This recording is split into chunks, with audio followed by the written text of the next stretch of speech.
Assalamualaikum warahmatullahi wabarakatuh. Perkenalkan, kami dari kelompok 3 Informatika kelas A angkatan 2021. Di sini saya Andika Putage Fadri bersama teman saya Dikansi Akbari. Masih di Andika Malik. Di sini kami akan menjelaskan sekaligus mendemokan mengenai aplikasi Airbnb. Jadi langsung aja kita mulai. Langsung aja yang pertama, di sini ada makalahnya yang berjudul Reverse Engineering Produk Digital Airbnb, yaitu memahami arsitektur, model data, dan pengelolaan informasi. Dengan dosen pengampu Bapak Wildan Budiawan Zulfikar, STMkom.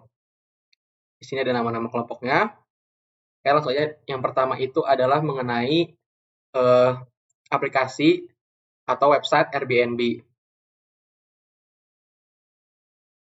Di sini ada deskripsi umum Airbnb. Airbnb itu adalah platform online terkenal di seluruh dunia untuk digunakan mencari, menyewa, menawarkan akomodasi secara online dengan menggunakan aplikasi atau situs web Airbnb. Sebagai user dapat memilih ribuan jenis akomodasi mulai dari rumah, apartemen, villa hingga kamar yang murah terletak di berbagai lokasi yang dapat kita cari. Langsung kita demokan aja dari aplikasi atau website Airbnb. Nah, ini adalah tampilan umum, inilah beranda dari aplikasi atau website Airbnb. Di sini ada beberapa pilihan yang bisa kita cari. Bukan hanya penginapan saja, di sini ada kolam renang, ada berkemah, ada kabin, ada attraction, ada makanan, dan lain-lain. Lalu di sini ada tampilan berbagai jenis penginapan dan akomodasinya. Di sini juga ada fitur untuk mencari sesuai dengan lokasi, check-in, check-out, atau jumlah tamu. Coba kita contohkan saja di sini untuk penginapan kamar. Nah, di sini kita bisa pilih salah satu. Misalnya kita pilih yang ini. Lalu akan muncul tampilan informasi mengenai akomodasinya, yaitu ada nama akomodasinya, lalu ada ulasan, ada bintangnya, lalu ada foto-foto dari unitnya, lalu ada fasilitas yang ditawarkan dari akomodasinya, lalu ada pemilik dari penginapan tersebut. Nah, di sini ada fasilitas, lalu ada tanggal-tanggal penginapannya. Nah, di sebelah sini ada bagian untuk melakukan pemesanan. Ada bagian untuk pemesanan di sini. Nah, lalu di sini juga ada harga dari akomodasinya, ada tanggal check-in, tanggal check-out, dan jumlah tamu yang bisa dimasukkan oleh pengguna. Selanjutnya kita lanjutkan pada proses bisnis, fitur, dan pengelolaan data. Di sini kita menggunakan produk digital Airbnb dengan fokus fiturnya itu adalah pemesanan, akomodasi, serta pembayaran. Nah, sini prosesnya bisa kita lihat yang tadi. Di sini kita usernya itu ada data input, yaitu kita bisa menginputkan tanggal check-in dan tanggal check-out saat menginap, serta jumlah tamu yang akan menginap. Kita langsung contohkan saja di sini. Tanggal check-in-nya tanggal 16 dan tanggal check-out-nya 21. Lalu kita pilih jumlah tamunya, misalkan di sini 2. Lalu kita masuk, kita bisa klik tombol pesan. Lalu di sini kita masuk ke tampilan pembayaran. Ini ada data inputnya tadi dan data outputnya. Lalu kita masuk ke konfirmasi dan bayar. Ada data input dan data output. Di sini data inputnya kita memasukkan metode pembayaran yang kita pilih, bisa bayar secara penuh atau bayar sebagian.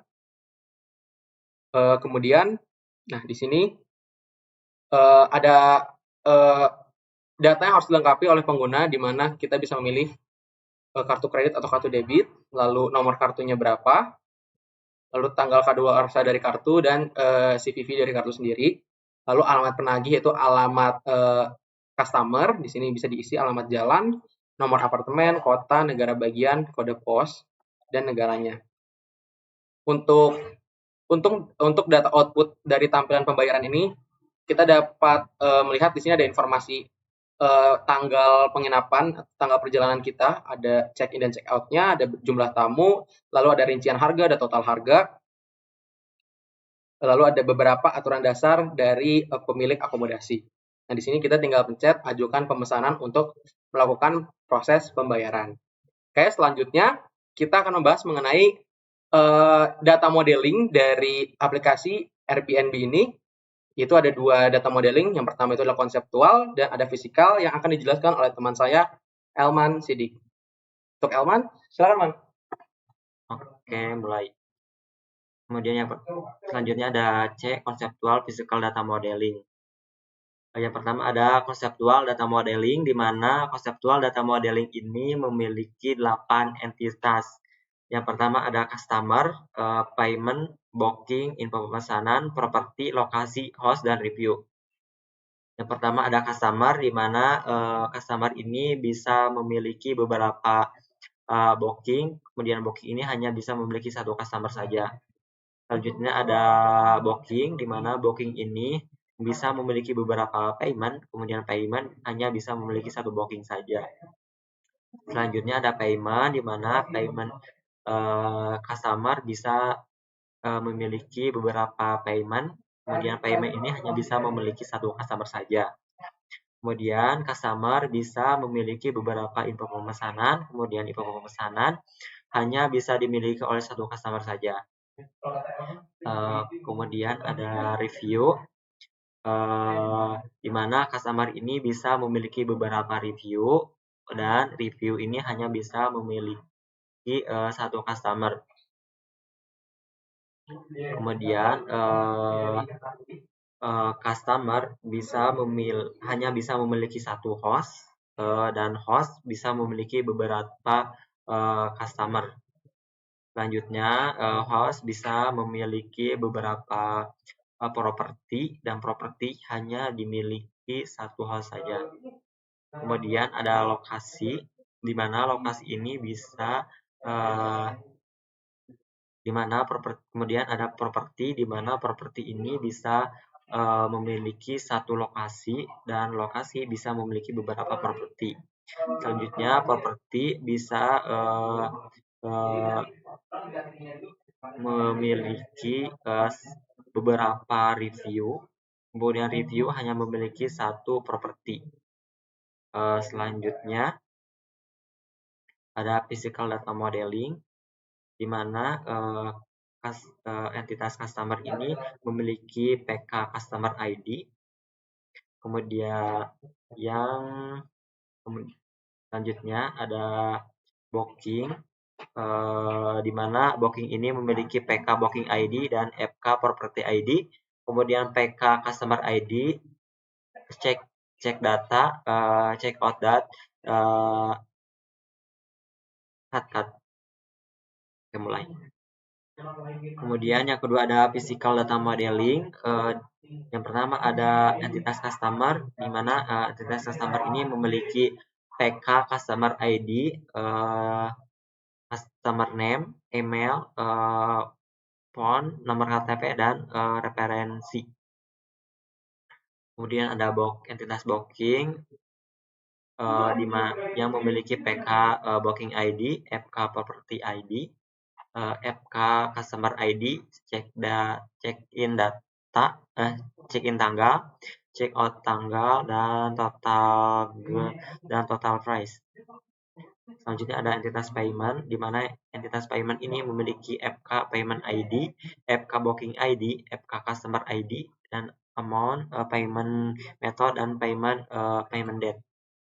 Selanjutnya ada entitas info pemesanan, di mana entitas info pemesanan ini memiliki FK info pemesanan ID, FK customer ID, FK property ID, booking ID, payment ID, durasi pemesanan, dan total harga.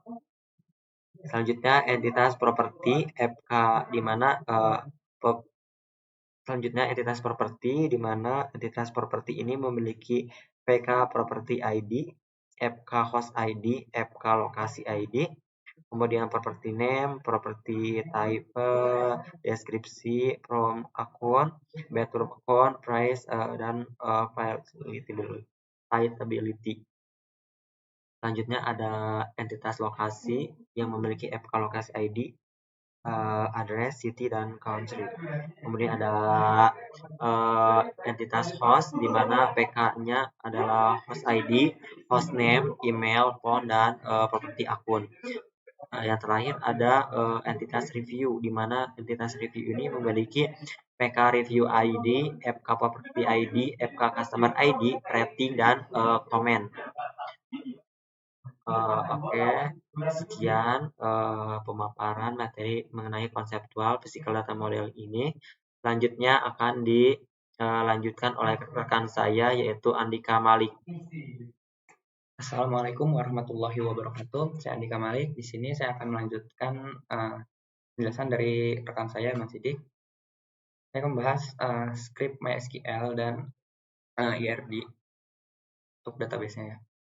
Nah, di sini ada IRB-nya yang kurang lebih hampir sama seperti ini konseptual data modeling.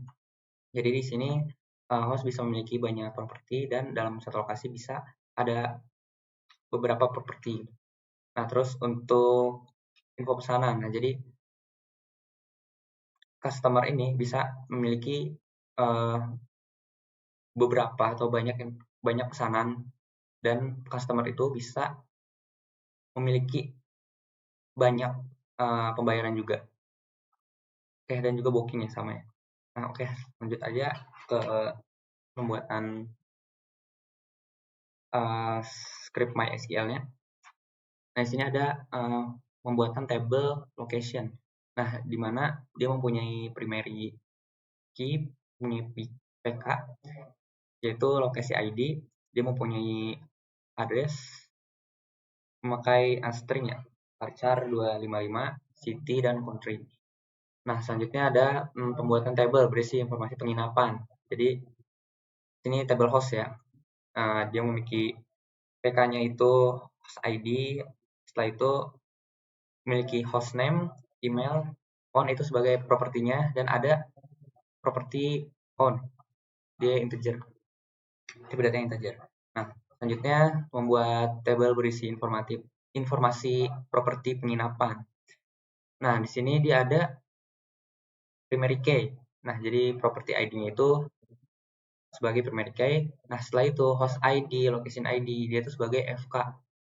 FK-nya jadi mengambil referensi dari host ID dari table host, dan FK location ID dari table location. Nah, selanjutnya ada customer ya. Customer di sini memiliki customer ID sebagai PK-nya, terus customer name, email, phone, nomor HP, nomor KTP, sama referensi. Nah, jadi ini atribut-atribut yang dimiliki oleh customer, table customer. Selanjutnya table booking ya.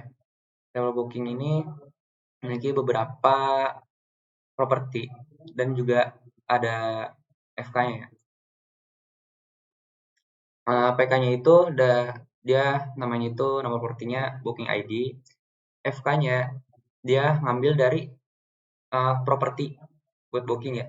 Jadi FK-nya itu ngambil dari properti ID yang dimana atribut itu dimiliki oleh table property. Terus ada lagi customer ya, customer ID, dia FK-nya ada customer ID yang dimana customer ID itu adalah atribut dari table customer.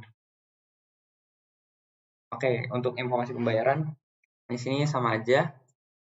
Nah, di sini ada desimal ya, desimal. Jadi dia tuh jadi agar angkanya nggak banyak dibatasin jadi 2 aja, 0 gitu maksudnya. Terus ada FK-nya dia dari booking ID yang mana itu ada di table booking. Selanjutnya ada customer ID yang mana FK-nya itu referensinya dari table customer. Selanjutnya ada informasi ulasan ya. Jadi di sini tuh apa ya, review ya. Table review berarti di sini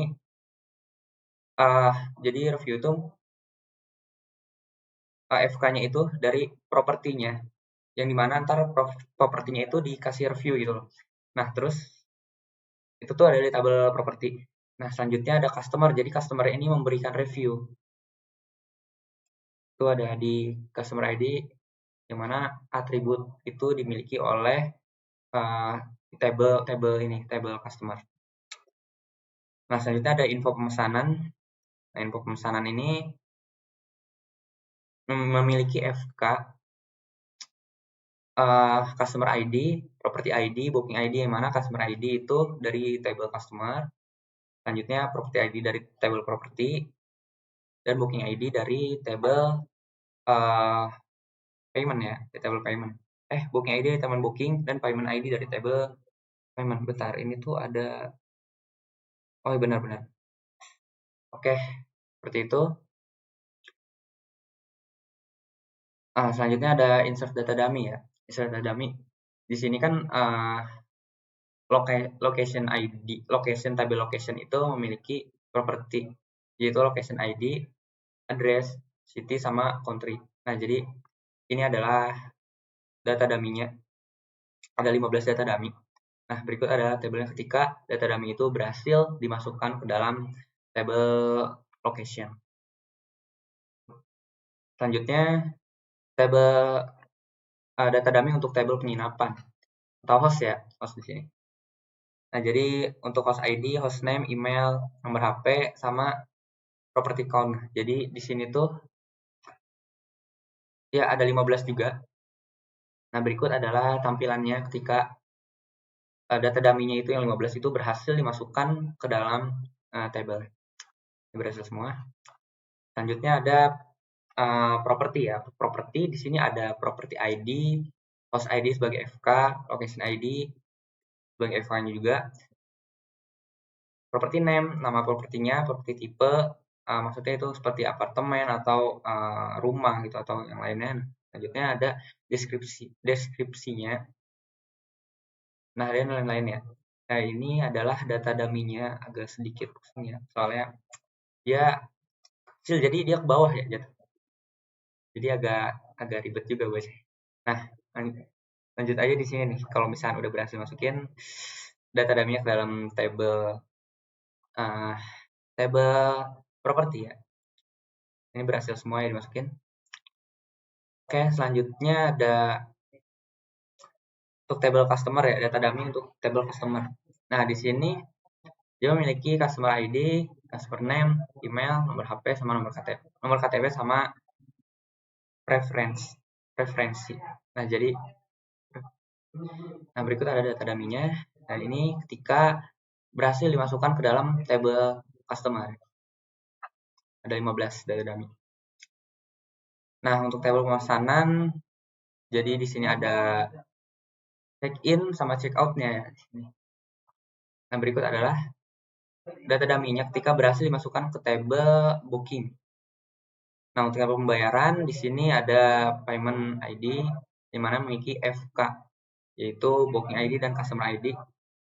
Nah, di sini agak berbeda ya, karena dia tuh sebenarnya agak tricky sih. Nah, ini kan booking ID, ini kan payment ID-nya. Payment ID itu kan berarti PK-nya ya. Nah, terus booking ID dia ngambil dari booking ID ya. Selanjutnya customer ID dia ngambil dari customer ID. Oke. Setelah itu ada pembayarannya harganya gitu, harga amount dan payment method. Maksudnya payment method itu dia pakai credit card, bank transfer, atau PayPal. Nah, di sini ini sebenarnya agak tricky untuk payment methodnya. Jadi ketika dia dibagi 3 sama dengan 0, maka dia akan credit card. Nah, setelah itu ketika dibagi 3 sisa 1, nah maka dia akan menggunakan metode bank transfer. Nah, selain itu dia bakal pakai metode PayPal. Nah, sebenarnya cuma buat itu doang sih. Oke, selanjutnya ada table payment date. Nah, di sini tuh kita setting pembayaran itu diatur 1 hari sebelum tanggal check-in gitu. Jadi dia tuh harus udah bayar 1 hari sebelum check-in. Oke, berikut adalah data dummy-nya ketika berhasil dimasukkan ke dalam table payment. Nah, selanjutnya ada table booking. Update booking. Maksudnya di sini tuh bookingnya itu kan table booking itu, nah di sini ya total price-nya masih 0 ya di sini itu. Ya masih 0. Nah, dia tuh di-update di sini. Nah, di-update di sini jadi kalau misalkan dia apa ya? Jadi kayak gini.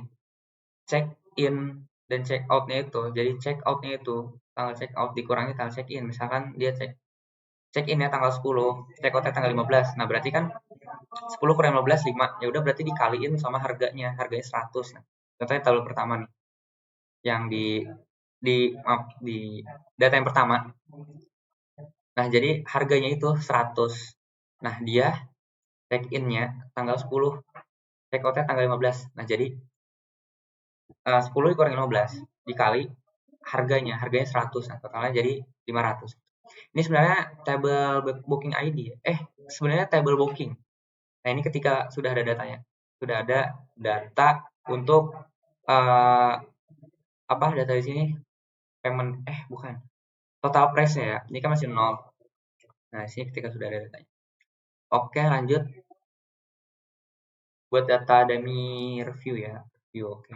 Review di sini sebenarnya biasa aja sih, kayak ada property ID yang tadi sudah saya jelaskan. Buat review itu kan harus ada property ID buat property apa nih yang di review oleh customer-nya gitu. Biasanya juga ada customer ID, kemana customer ini yang nge-review suatu properti. Kayak ada rating dan komennya juga. Nah, berikut adalah data dummy-nya ketika berhasil dimasukkan ke dalam table review. Oke, selanjutnya data dummy buat table pemesanan. Nah, jadi di sini ada info pesanan ya, table info pesanan, dan jadi di sini dia memiliki FK, yaitu customer ID, property ID, booking ID, payment ID ya. Jadi dia memiliki FK itu. Nah, selanjutnya di sini sebenarnya cuma info ya. Dia tuh jadi cuma kayak masukin aja gitu loh. Nah, ada durasi pemesanannya di sini kan 5 hari yang tadi itu. Jadi total harganya 5. Nah, selanjutnya ini tuh ngambil dari durasi pemesanannya. Itu yang dari check-in sama check-out-nya. Selanjutnya untuk total harga dia ngambil dari total harga sini ya. Nah, yang di sini. Total price. Oke. Nah. Oke, selanjutnya ada script query ya. Script query ini akan dijelaskan oleh rekan sekelompok saya, Dika Rizky Akbari. Di sini saya akan menjelaskan tentang script query, di mana script query ini berisikan tentang beberapa informasi terkait dengan aplikasi yang akan kami bahas pada proyek ini. Di sini pada tabel pertama terdapat informasi memuat tentang nama-nama dari apartemen pada aplikasi Airbnb. Nah, di sini terdapat kodenya, di mana select property name, property type, price, property. Jadi di sini kode ini meminta untuk munculkan property name, property type, dan price dari table property, di mana property type itu sama dengan apartemen. Jadi di sini yang dimunculkan itu properti yang bertipe apartemen saja. Nah, di sini ada order by price, DESC. Nah, di sini itu di mana price-nya ini diurutkan dari yang terbesar sampai terkecil. Nah, kemudian kita lanjut. Kemudian pada yang kedua ini di mana menampilkan ulasan dari rating properti tertentu. Nah, di sini kan ada kodenya, ada select r.comment, r.rating, dan p.property name. Nah, P-nya di sini mungkin property, kemudian R-nya di sini rating. Nah, diambil dari from review, dari table review, dan menghasilkan table yang seperti ini, di mana komennya berisi tentang apa, kemudian ratingnya berapa, dan properti yang diberikan tulisan itu apa gitu kan, properti mungkin penginapan apa namanya gitu. Kemudian untuk tabel selanjutnya yaitu ada menampilkan total harga dan metode pembayaran untuk setiap pemesanan secara descending. Di sini terdapat kodenya. di mana ada select dari b.booking ID, b.total price, dan p.payment method. Di sini kita mengambil data dari beberapa tabel ya. Kemudian diurutkan berdasarkan total price-nya dari yang terbesar juga seperti tabel sebelumnya. Di mana pada booking ID ini ya berisikan booking ID yang ketika seseorang customer memesan maka akan menghasilkan booking ID yang dimana penginapan apa yang dia pesan, kemudian berkaitan tentang customer siapa saja, jumlahnya, dan lain-lain. Kemudian di sini merupakan total price yang dimana berisikan data tentang berapa saja orang yang menginap, kemudian kamar atau penginapan apa, dan berapa harganya semalam, gitu kan. Nah, untuk payment method ini ya untuk metode pembayaran ketika customer ingin membayar. Yang dimana terdapat beberapa macam pembayaran sesuai dengan yang disediakan oleh aplikasi Airbnb ataupun sesuai dengan yang difasilitasi oleh Airbnb. Kemudian kita ke tabel selanjutnya, di mana pada tabel ini akan menampilkan informasi properti yang memiliki ketersediaan pada rentang tanggal tertentu. Jadi pada tabel ini sama seperti pada tabel sebelumnya, di mana mengambil data dari beberapa tabel berbeda, ada yang dari properti dan juga booking, kan. Kemudian tabel ini akan berisi tentang kapan si customer ini masuk dan kapan si customer ini keluar, yang dimana juga dari tabel ini dapat diketahui bahwa kapan kamar yang sudah terpesan itu akan habis atau kosong gitu ya. Sesuai dengan data ini ada check-in date dan check-out date. Kemudian untuk tabel selanjutnya yaitu merupakan tabel yang berisikan informasi tamu yang telah memberikan ulasan dengan rating paling rendah. Jadi di sini pun sama ya, mungkin hanya pada tabel pertama saja yang dimana ia mengambil data dari satu tabel. Nah di sini pun sama, tabel ini mengambil beberapa data dari kelas tabel yang berbeda, ada dari customer, kemudian ada dari rating. Kemudian pada tabel ini akan berisi tentang customer name-nya, dia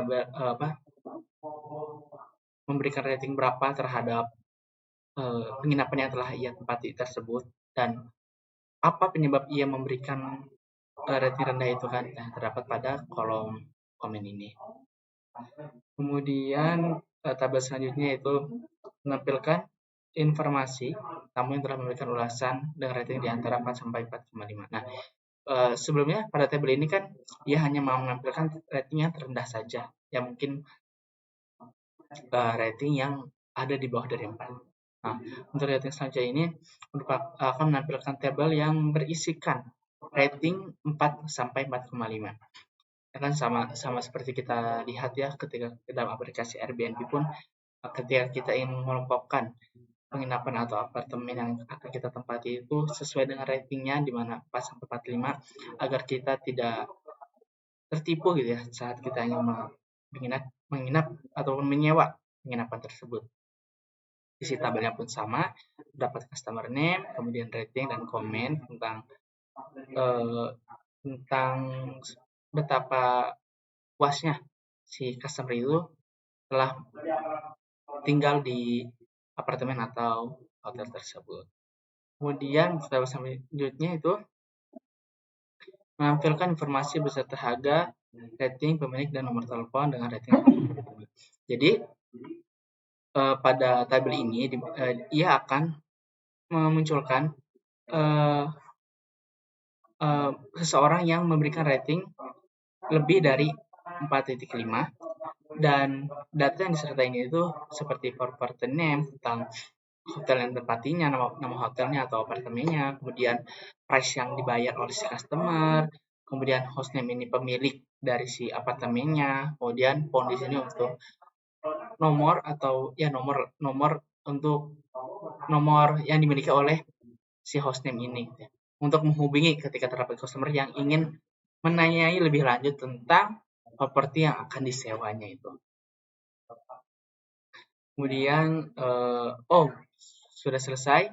Mungkin sekian Sekian dari kelompok kami. Terima kasih. Wassalamualaikum warahmatullahi wabarakatuh. Sampai jumpa di next video. Jangan lupa like, subscribe-nya ya teman-teman. Benar. Komennya.